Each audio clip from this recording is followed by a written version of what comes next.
najyaga mpingira kuko inzoga ntayabonaga, najyaga mpingira imbetezi, wenda numva umuhumuro w'inzoga ngahingira imbetezi, nahinguka bakama imbetezi nkumva ndaguwe neza. Avuga ko ubwo ari bwo buzima.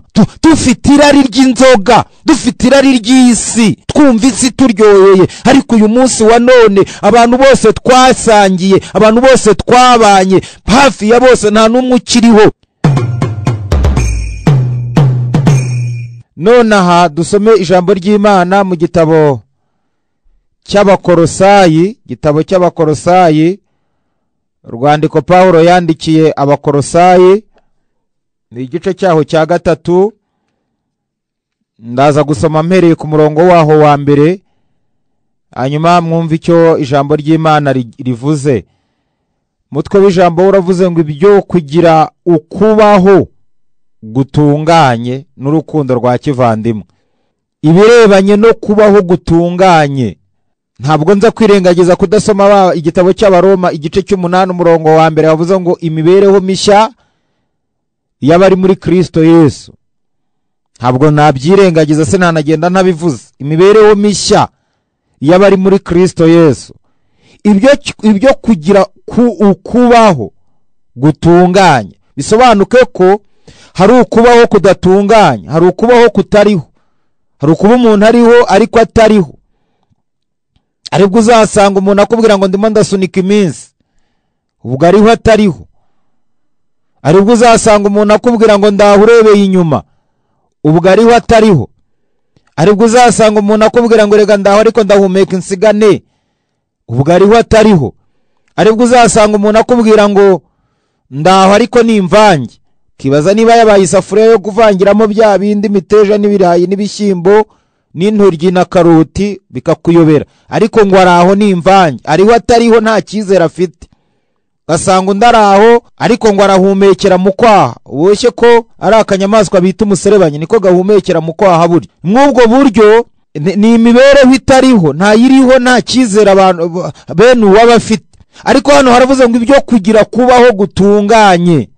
Urwandiko Pawulo yandikiye Abakolosayi igice cya 3 ni ukubaho gutunganye, kudafite guhumeka insigane, kudafite kubaho kw'imvange, kubaho gutunganye kuko umuntu afite imibereho mishya muri Kristo Yesu. Ibibaho byose, bwatinda gucya abayumva ariho, bwatinda kwira abayumva ariho, imvura yaramukigwa abayumva ntacyo bivuze, izuba ryaramuka abayumva ntacyo bivuze, kuko afite kubaho gutunganye kandi afite imibereho mishya muri Kristo Yesu. Ibihangayikisha abandi we ntabwo we bimuhangayikishije, kuko aba yizera igena ibihe. Ibihe ntacyo bimutwara kuko yizera igena ibihe. Uyu muntu ufite imibereho mishya muri Kristo Yesu aba afite kubaho gutunganye, kandi gutungana ko kubaho kwe niko kumuhesha kurama, kuko umutima ubabaye Bibiliya ivuga ko ujugunya amahoro yawo. Ni ukuvuga ngo rero kubaho nuko umuntu aba afite umutima. Igihe umutima wajugunywe nta buzima buba bugihari, nta buzima buba bugize gute bugihari. Ariko rero Bibiliya yavuze noneho rero ngo abari muri Kristo Yesu nta teka bazacirwaho. Reka dusome mwumva icyo Bibiliya irimo igenda bivugaho. Ibyo kugira kubaho gutunganye n'urukundo rwa kivandimwe. Nuko rero niba mwarazuranywe na Kristo, mujye mushaka ibiri hejuru aho Kristo yicaye iburyo bw'Imana. Mujye muhoza umutima ku biri hejuru atari ku biri mu isi, kuko mwapfuye kandi ubugingo bwanyu bukaba bwarahishanywe na Kristo mu Mana. Kandi ubwo Kristo ari we bugingo bwacu azerekanwa, namwe muzahera ko mwerekanwe nawe muri mu bwiza. Nuko noneho mwica ingeso zanyu z'iby'isi, gusambana no gukora ibiteye isoni, no kurigira no kurarikira n'imyifatire n'imyifurize yose ariyo gusenga ibigirwamana. Ibyo nibyo bizanira umujinya w'Imana abatumvira, kandi namwe mwabigenderagamo kera ubwo mwahoraga muri byo. Ariko none mwiyambure ibi byose: umujinya n'uburakari n'igomwa no gutukana, kandi ntihakagire amagambo ateye isoni aturuka mu kanwa kanyu.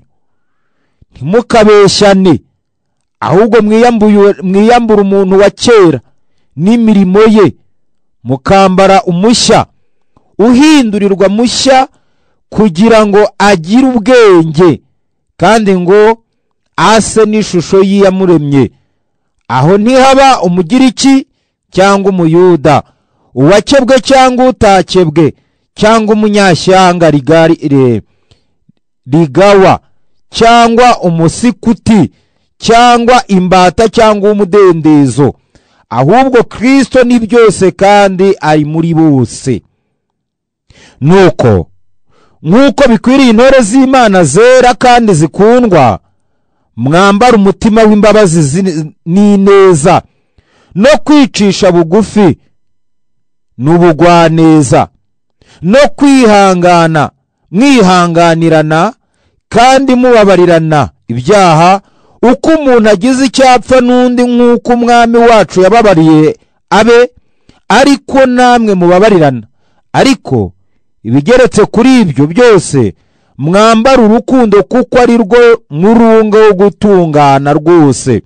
Mureke amahoro ya Kristo atwarire mu mitima yanyu, ayo mwahamagariwe kuba umubiri umwe, kandi mugire imitima ishima. Ijambo rya Kristo ribe muri mwe rigwiriye, rifite ubwenge bwose, mwigishanye, muhugurane muri zaburi n'indirimbo n'ibihimbano by'umwuka, muririmbanire Imana ishimwe mu mitima yanyu. Kandi icyo muzavuga cyose n'ibyo muzakora, mujye mubikora byose mu izina ry'Umwami Yesu, mushima Imana Data wa twese kubw'uwo. Amen. Mushima Imana Data wa twese kubw'uwo. Izina ry'Imana nirihabwe icyubahiro. Izina ry'Imana nirihabwe icyubahiro. Igitabo cy'Abafilipi mu gice cyaho cya 3 ku murongo waho wa mbere, ibisigaye bene data mwishimire mu Mwami Yesu. Kubandikira ibyo nigeze kubandikira ubundi nibindambira, kandi namwe bibagirira akamaro. Mwakire neza ijambo ry'Imana. Ni kubera iki Bibiliya irimo itubwira bino bintu?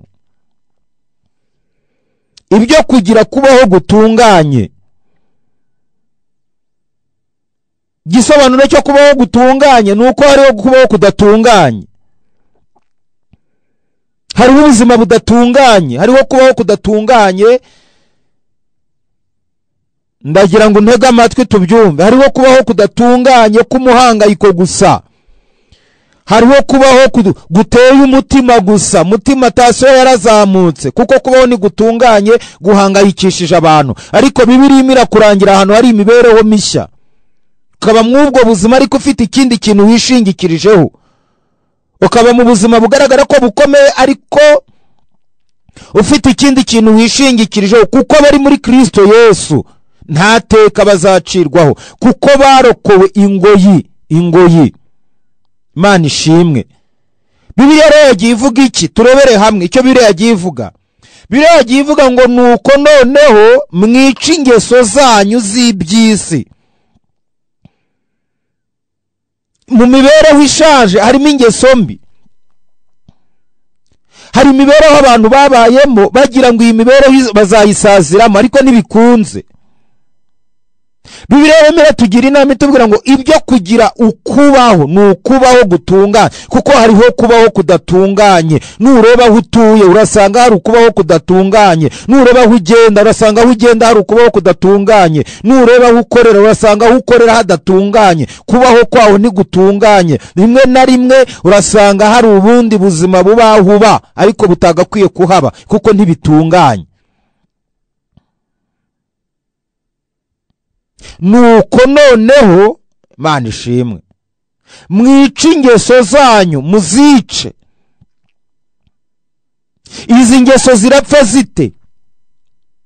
Wa muntu, kuko ubundi ngewe Pascal Barakagira, nta mbaraga mfite zakwica ingeso za kamere yanjye, kavukire yanjye, gakondo yanjye, nta na rimwe ku ijana mfite, nta n'igarama z'imbaraga zakwica ingeso zanjye mfite, ntazo. Ariko mu mibereho mishya Yohana igice cye cy'ubutumwa bwiza yanditse cya mbere, uhereye ku murongo waho nk'uwa 8, hari amagambo akomeye. Haravuze ngo uwo yaje mube, ngo uwo yaje ari umucyo kugira ngo amurikire abantu bitume bizera. Ngo yaje mube ntibamwemera, aza mu bye ntibamukunda, cyakora cyo abamwemeye. Abamwemeye uwo ninde? Ni Yesu. Abamwemeye yabahaye ubushobozi. Nta muntu n'umwe ku isi wakwica ingeso ze abyihesheje. Ni nacyo gituma ubona umuntu ku bwa kamere n'ingeso ye abaho, ariko akavuga ngo njyewe ntabwo nabaho ntakora kino, ntabwo nabaho ntanywa gake, nzasenga ariko ntabwo nabaho umubiri wanjye utagira rukoro, na muganga niko yambwiye, ntabwo nabaho ntameze gutya. Iyi ni kamere ye ikubitana na karande yahavuka, ugasanga umuntu ameze atya. Noneho kuko Kristo aticaye muri we, aticaye muri nge ngo mwakire arandure za ngeso, kuko Kristo niwe uzishobora, ngewe sinazishobora. Nacyo gituma uzabona abantu bakwiye gutandukanya kuba mu rusengero, gukora imirimo y'Imana no kuba uwa Kristo. Ni ibintu bihabanye, ntaho bihuriye. Umuntu yaba mu rusengero atari uwa Kristo, umuntu yakora ibikorwa bya Yesu ariko atari uwe.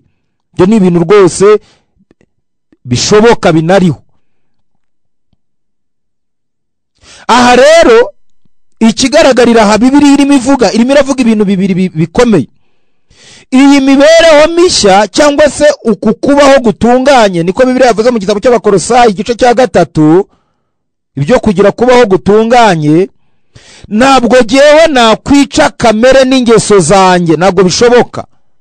Ariko iyo maze kwakira Yesu nk'umwami wanjye n'umukiza, akemera akaba muri njyewe namwemereye, kuko hari abantu bamujyaho ariko batamugiyemo.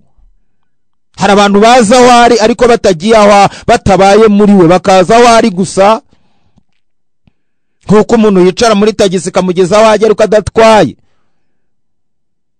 Hari abantu bicaraho gusa, hari n'abarebera, hari n'abumva ko ari ambiyasi gusa bakiyizira. Ariko umuntu wabaye muri Kristo Yesu akamubamo pe 100%, uyu muntu afite ubundi buzima bushobora gusiporuta cyangwa se kurwanya kino gice turimo tuvuga. Nuko noneho mwica ingeso zanyu. Uyu muntu wabanye na Yesu afite ibikoresho byo kwica ingeso. Uyu muntu wakiriye Yesu afite ibikoresho byo kwica ingeso. Kuvuga Yesu no kumwakira biratandukanye, kumukorera no kumwakira biratandukanye, ntabwo bihuye. Kimwe kiri ukwacyo, ikindi kiri ukwacyo. Kumwakira, kumukorera no kumubamo nibyo bikwiriye. Ariko hari abantu bamukorera baranamwakiriye ariko batamubamo. Kandi igitabo cy'Abakolosayi twasomye igice cyaho cya 2 ku murongo wa 3 baravuga ngo muri we ni namo. Nukuvuga ngo uza muri we, reka nkoresha ino mvugo, akasama. Yesu akasama, akakumira, kankoresha iryo. Noneho ikintu cyagiye mu nda kugikuramo byasaba izindi mbaraga. Ni nko kuba umurwayi amaze kumira ibinini ukamubwira ngo nibishoboka, ibinini nibyagaruka. None umuntu wakiriye Yesu ameze nk'umuntu wanyoye ibinini, ntubibona ariko biba birimo bikora akazi mu mubiri. Kwakira Yesu ni nko kumira umuti mu rushinge, ntabwo ubona bakiwugutera. Kwakira Yesu bigaragara ukimwizera, ariko ibyo agenda akora muri wowe bimera nk'umuntu wamize ibinini. None ibyo binini bikagenda byica virusi. Ugasanga umuntu yararwaye malaria yenda kumusaza ngo yageze mu bwonko, ariko kubera ko bamuteye urushinge bakamukubita serumu bakamuha bya binini, iyo bigeze mu maraso ntabwo wabigarura ngo bikunde bita biyenga, ahubwo akazi kabyo bitangira kugenda byica virusi, bigenda byica birwanya indwara. Wa muntu mukanya ukabona atangiye kubira icyuya, ukabona wari wahwereye atangiye kuzanzamuka, ukabona atangiye gusaba amazi, ukabona atangiye kwaka ibyo kurya, ukabona ejo arahagurutse, ejo muganga akabasezerera, ariko ibinini byakoze akazi kabo. Nicyo gituma akenshi mubona bakunda gukingira abana bakiri batoya, babakingira indwara tetanusi, akaniga, kokorishe n'ibindi. Ni umuti uba mu muntu utasohoka, ariko ushinzwe kurwanya indwara igihe cyose yazira. No kwakira Yesu rero ni umuti tuba tumize wica ingeso, tugahabwa imibereho mishya, tugahabwa ukubaho gushyashya. Amen. Izina ry'Imana rihabwa icyubahiro. Iyo duhawe rero kubaho gushyashya, iyo Yesu twamumize tukamumira nk'uko mvuze haruguru, akamera nk'umuti tumize, rimwe na rimwe biba bisharira, kuko kwakira Yesu hari inshuti zitabigukundira, ziti niko sha nawe ubaye umusazi nk'aba bandi, niko sha nawe ubaye ikibwa nk'aba bandi, niko sha ibi bintu uzabivamo ko biriya bintu ari iby'injiji. Ariko ndugu yangu, ntabwo kwakira Yesu ari iby'injiji, ahubwo kutamwakira nibyo by'injiji. Ntabwo kubana na Yesu ari iby'injiji. Ubu nabinjiji na Luka akabinjijira, muzashake nimero zo mu muhamagare. Luka si yari dogiteri ubyujuje, wavuraga abantu bagataha ari bazima, uwakoreye sezariyene ntibamusubiremo. Luka ntiyari umuntu ukaze, ntiyari dogiteri, ntiyarazi iby'ubutegetsi n'amategeko. Ubu se na Luka yarinjijira? Nshimye ko Pascal naba ndiyo. Ubu na Luka yarinjije? Ubu se nimba nge ndinjiji na Yohana yarinjije umwuka byaramwe? Ubu se nimba ndinjiji na Petero yarinjije umuhungu wabaga mu mutwe w'abarwanyi bitwaga Abazerote, wemeye kwizera Yesu, yarindwanye ikomeye, ubu nawe yarinjije? Hari ukuntu rero umuntu agenda yabona yarateruye ibyuma, akabona afite agatuza, akabona afite amaboko, akagira ngo afite imbaraga. Ariko nkwibutse yuko umubu wakujya mu jisho warira gake, ukamanuka gake y'umwuka ugahera. Nkwibutse ko ako konyine rero. Ariko umuntu uri muri Kristo Yesu wakiriye iyi mibereho, afite ukuntu abaho, afite ukuntu ameze. Hari abantu ngo batakizwa ngo kubera ko aho baba ngo hameze, ngo hari abantu batakizwa ngo kubera imiryango yabo, ngo hari abantu batakizwa ngo kuko ngo aho baba ngo babafasha, ngo nibizera Yesu ngo ntibazaba bakiriho. Mbere yuko bagufasha ntiwabagaho, ngo sinabivamo, ngo ahomba, ngo hoya. Yewe ndugu yangu, nta muntu n'umwe ufite ubuzima bw'umuntu mu kiganza. Nawe none se ko Yozefu atabaye kwa se ntiyabayeho, bikanarangira abaye umuyobozi w'iwabo? Ntabwo kubaho k'umuntu biba ku wundi, oya, ahubwo kubaho kw'abantu biba ku Mana. Cyakora cyo inzira zo kubabesha Imana ikazinyuza muri abo bantu, ariko byabanje guturuka ku Uwiteka. Naho kuvuga ngo jewe ngo nabanye na runaka sinabaho, ndugu yangu, hariho n'ababayeho batagira n'uwabaterura, ariko ubu barakuze ni bazima. Kubera iki? Yesu niwe banze ryo kwizerwa, niwe tangiriro ry'ubuzima, niwe. Dufite abantu benshi ngo bavuga ngo nafite umugabo sinabaho, ariko dufite n'abapfakaye kandi bariho, kuko Bibiliya ivuga ko niwe murengezi urengera abapfakazi, akaba se w'imfubyi. Ubu hari abantu bavuga ngo ababyeyi banjye batariho sinabaho. Wangu, cyo ni ikinyoma, ni ukwibeshya k'umutima. Yesu wenyine niwe buzima, abandi ni imfashanyo. Umugore wawe utunze ni imfashanyo, umugabo wawe ni imfashanyo, abana ni impano, kuko utariho babaho, kandi batariho nayo wabaho. Umugabo atariho wabaho, umugore atariho wabaho. Ntakagira umuntu ugira ngo niwe buzima bw'undi, ahubwo ubuzima bw'umuntu ni Kristo. Ubuzima bwanjye ni Kristo, ntabwo ubuzima bwanjye ari Korodina tubana,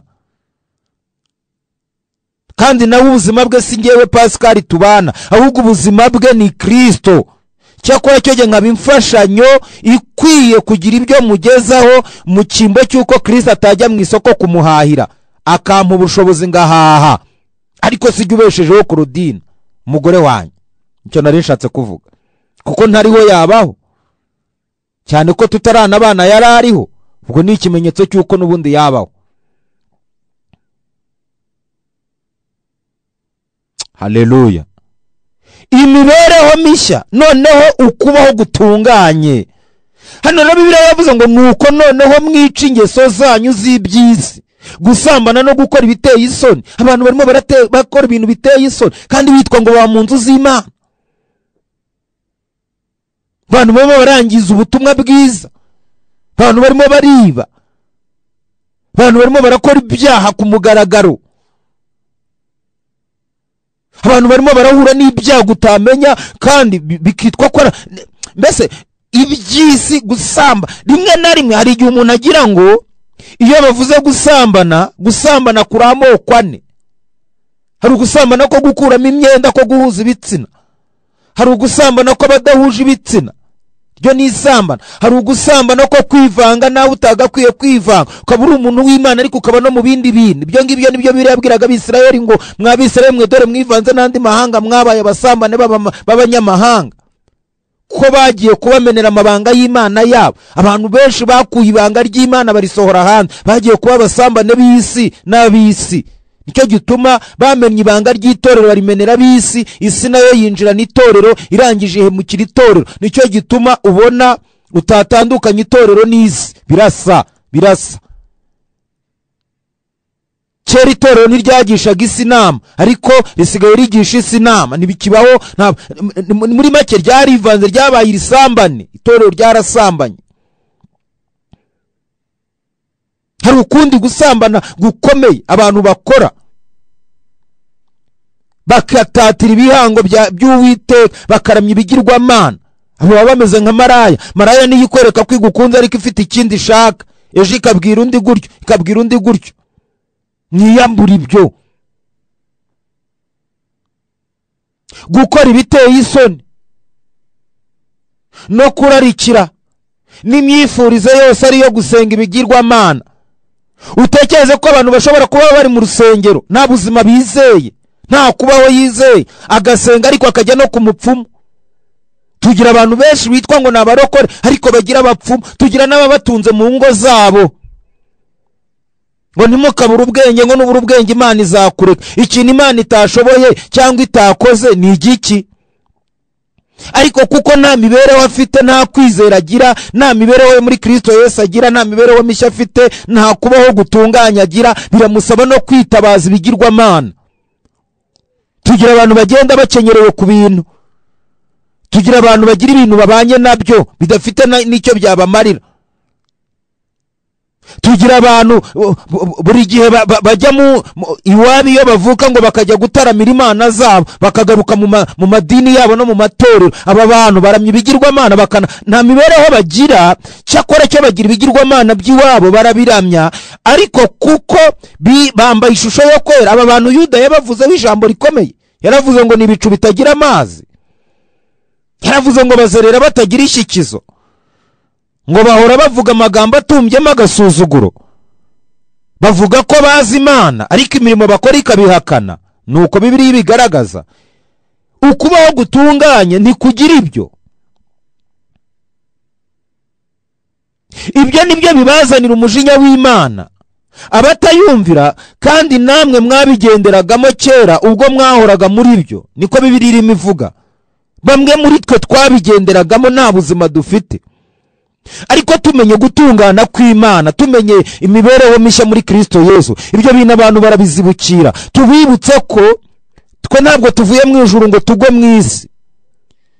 Ntabwo abantu bizeye Yesu twavanye nawe mu ijuru, twamwizereye inahangaha. Kandi mbibutse ko tutamwizeye tumubonye, twamwijejwe n'ijambo rye, tumwizezwa n'ubutumwa twumvise.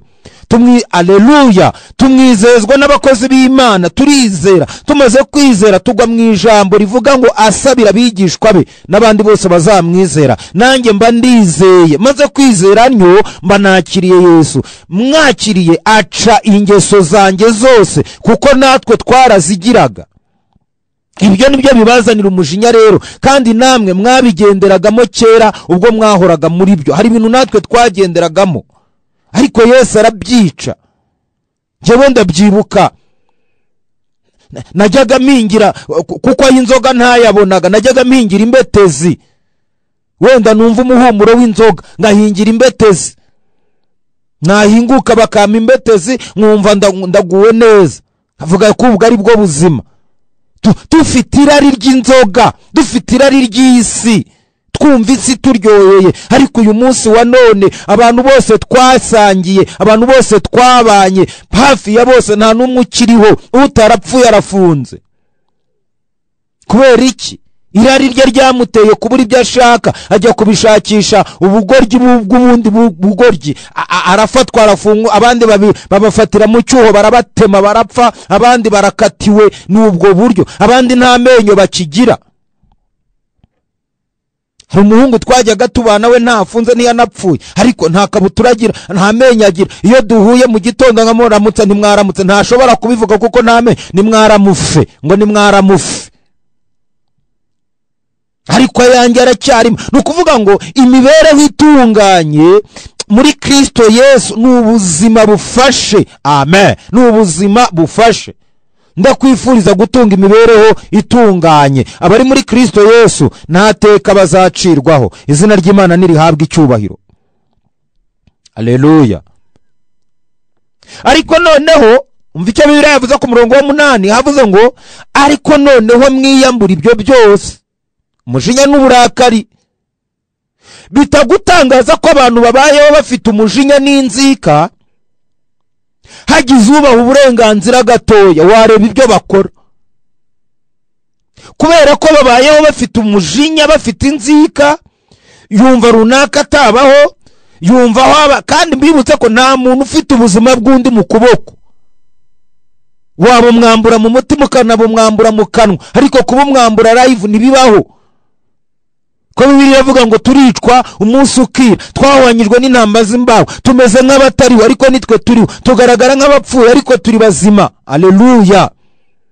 Bibiliya ikavuga ijambo ryiza, ikavuga ngo icyakora cyo bazahagurukira kugutera no kukurwanya, bazanyura mu nzira imwe baguteye, nzabirukanga nabanyuze mu nzira zirindwi. Icyo ni ikimenyetso kigaragaza ko nta muntu n'umwe ufite ubuzima bw'umuntu mu kuboko kwe. Nta muntu warinda undi urupfu keretse Yesu. Umuntu yakurinda imbwa n'ibisambo, ariko nta wakurinda kubaho, nta waguha kubaho. Kubaho gutangwa n'Imana, nazagira ukubeshya. Kubaho gutangwa n'Imana. Ariko noneho mwiyambura ibyo byose, umujinya n'uburakari. Abantu bagira umujinya, agasenga ariko agira umujinya. Uburakari bwo bwaciye na bamwe mu nzu y'Imana, ngo byagenze gutya, ngo mbere batugize gutya, yewe sinzanasubirayo. Uriya mupastori hoya, ntabwo uwo ni umujinya yabitse mu mutima, kandi umujinya ugenda ukura, wongera ukura, bikazaba nk'igisasu kigaturika, kikaguturikana. Nibwo uzasanga abantu baraguye, barashizemo ubumuntu kubera iki? Bagize imijinya, basohoka mu nzu y'Imana. Kandi umuntu wese uhutiraho, Bibiliya iravuga ngo apfa akenyutse. Ibi byose nibyo bituma umuntu amererwa nabi, n'igomwa no gutukana. Bitagutangaza ko abantu basigaye bafite igomwa, batukana, nta mibereho itunganye bafite. Higize kumva abantu b'Imana ari abakozi b'Imana batukana. Umwe abwira undi ati nakugiranye, undi ati nakugiranye, ngo ari abapastori. Aba ntabwo ari Bibiliya ibita ngo ni ingirwa bwenge zirwanya iby'Imana. Nta muntu w'Imana umera utyo. Aba bafite kamere, bakorera Yesu ariko ntibaba muri Yesu. Bavugira Yesu ariko ntibabamo, kuko izi ngeso zabo iyo barakoreye Yesu bakamubamo aba yarazishe. Ariko baracyatukana, baracyagira igomwa, baracyumva ishyari, baracyangana. Umuntu yangana n'undi bicaranye ku ruhimbi. Umuntu ashobora gutangira undi biguzi. ntigize numva ngo hariho n'abahimana ngo kuko ngo umuntu ngo atanyuze undi ngo akamuhima akagenda ngo akamutakuri. Bintu bibabaje utamenya ngo ni ukumuhima, ngo ni kumuhamagara umera, ngo yarabirahiye. Usanga niba umuntu yararahiye kubabazwa n'ibindi. Murongo wa 9 bavuze iki? Ntimukabeshyane ubwo mwiyambuye umuntu wa kera n'imirimo ye, niko Bibiliya imivuga. Ntimukabeshyane. Ariko abantu benshi bagwije ikinyoma, nta buzima butunganye bafite, kugeza ku rwego umuntu ashobora guhagarara mu rusengero akabeshya, akemera ibintu ubutazabisohoza. Abantu benshi batunze umwaka biteye bahagaze mu rusengero, ngewe runaka kubw'umurimo w'Imana nemeye ibi, nzabigenza ntya, kubw'umurimo w'Imana ndumva umwuka mpata. Ariko ubundi uyu mwuka wahataga abantu yagiye. Ntimukabeshyane ubwo mwiyambuye umuntu wa kera, yego yanyu ibeye, kugeza ku rwego umuntu ashobora kuba ari Muhanga wamuhamagara akakubwira ko ahagaze mu mujyi kuri City Plaza, kugeza ku rwego umuntu ashobora kuba bizi neza ko ari Nyagatare akakubwira ati mukanya saa 5 n'igice turabonana ataranahagurukayo. Ntimukabeshyane ubwo mwiyambuye umuntu wa kera na kamereze n'imirimo ye.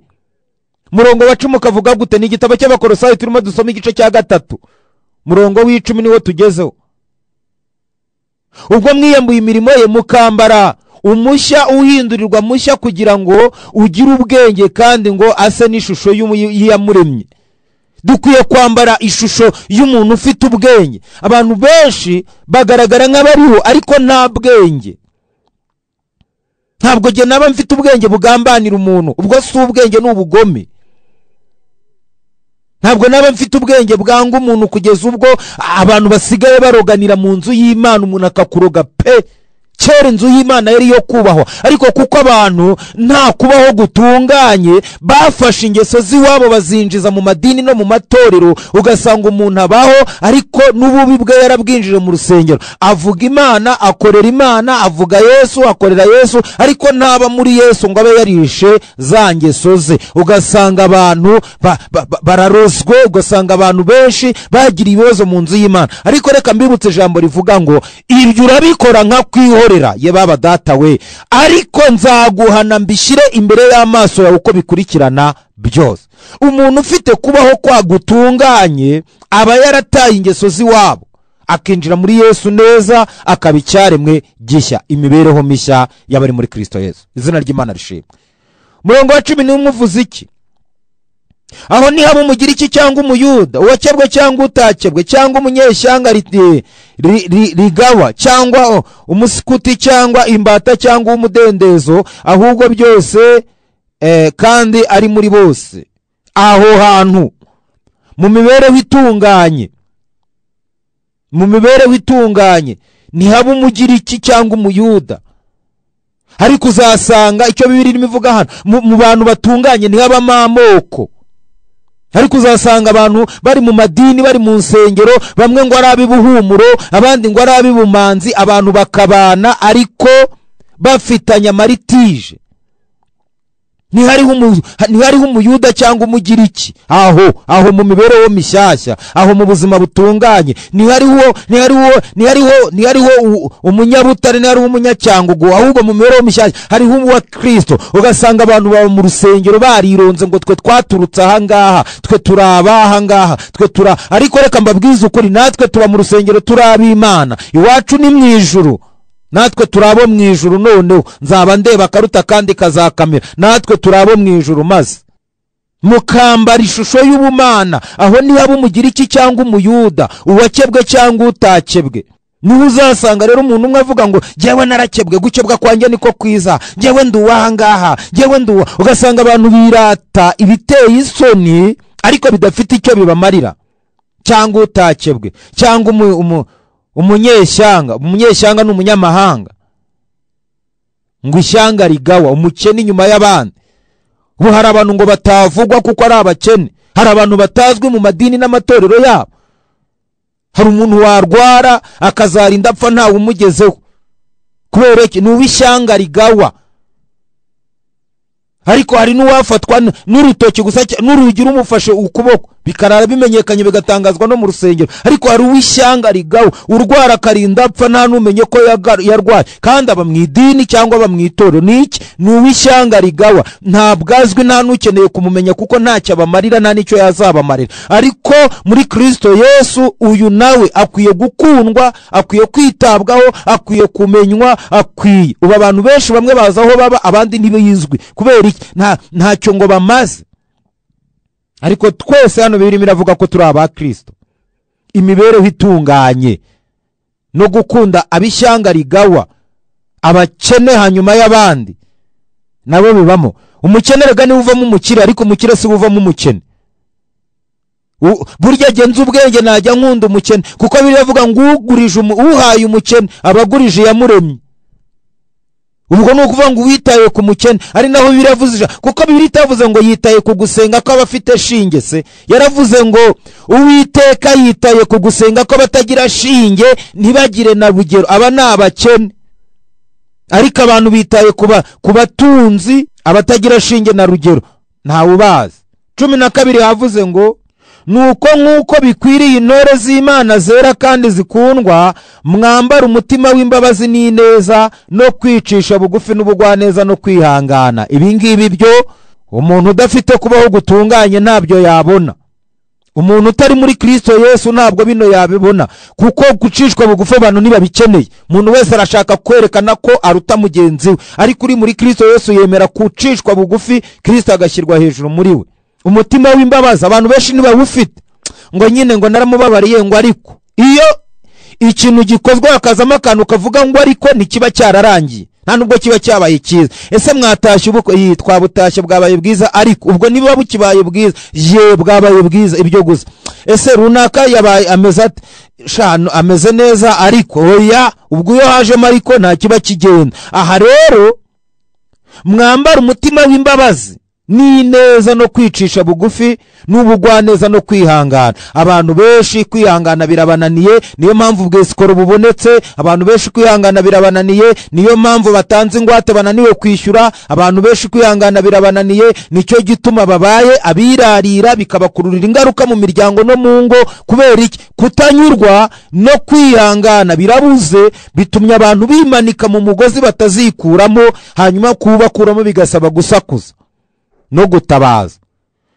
Soreze ku murongo wa 16 bavuze ngo ijambo rya Kristo ribe muri mwe rigwiriye rifite ubwenge bwose, mwigishanye muhugurane muri zaburi n'indirimbo n'ibihimbano by'umwuka, muririmbira Imana ishimwe mu mitima yanyu. Kandi icyo muzavuga cyose n'ibyo muzakora byose mujye mubikora byose mu izina ry'Umwami Yesu mushima kandi Data wa twese kubw'uwo. Uwo ninde? Niwe Kristo Yesu. Nashimwe cyane. Imibereho itunganye. Mu mibereho itunganye abantu baranyurwa. Mu mibereho itunganye abantu bagubwa neza. Kandi mu mibereho itunganye abantu bumvira Imana. Imana ibaha umugisha kandi ibagirire neza. Mu mibereho itunganye, iyo umuntu nta mibereho itunganye afite, akoresha ijambo rivuga ngo rega n'uburenganzira bwanjye, akica ibintu ngo akurikije uburenganzira bwe. Ubu burenganzira bw'abantu nibwo butumye bahura n'ibyago byinshi, kuko kuza gukuramo inda n'uburenganzira bwe, kuza kubyara bashoboye kurera n'uburenganzira bwe. Ariko nanabibutse ko nta muntu ushobora kurera harera Imana, cyane ko n'umwe arananirana, dore ko hariho abantu bakuze batararezwe n'ababyeyi, harya ubwo barezwe nande? Ubwo ngo n'uburenganzira bwawe. Uburenganzira bwawe nibwo butumye kubaho gutunganye kutabaho. Ariko imibereho mishya y'abari muri Kristo Yesu iraguha kubaho gutunganye, wumvira Imana, ukorera Imana, ugendana n'Imana kandi utunganye rwose. Amahoro y'Imana aruta y'umuntu yamenya aganza ubugingo bw'abizera mu izina rya Kristo Yesu. Data wera, shyirwa hejuru, tegeka muri byose, kubw'umutima w'imbabazi ugomeze urengera abantu, kandi kubaho gutunganye muri Kristo kugomeze kuboneke. Dusabiye abantu imibereho mishya muri Kristo Yesu, bakira ubuzima bw'Imana mu izina rya Kristo Yesu umwana w'Imana. Amina. Shalom. mugire umugisha uva ku Mana. Amen.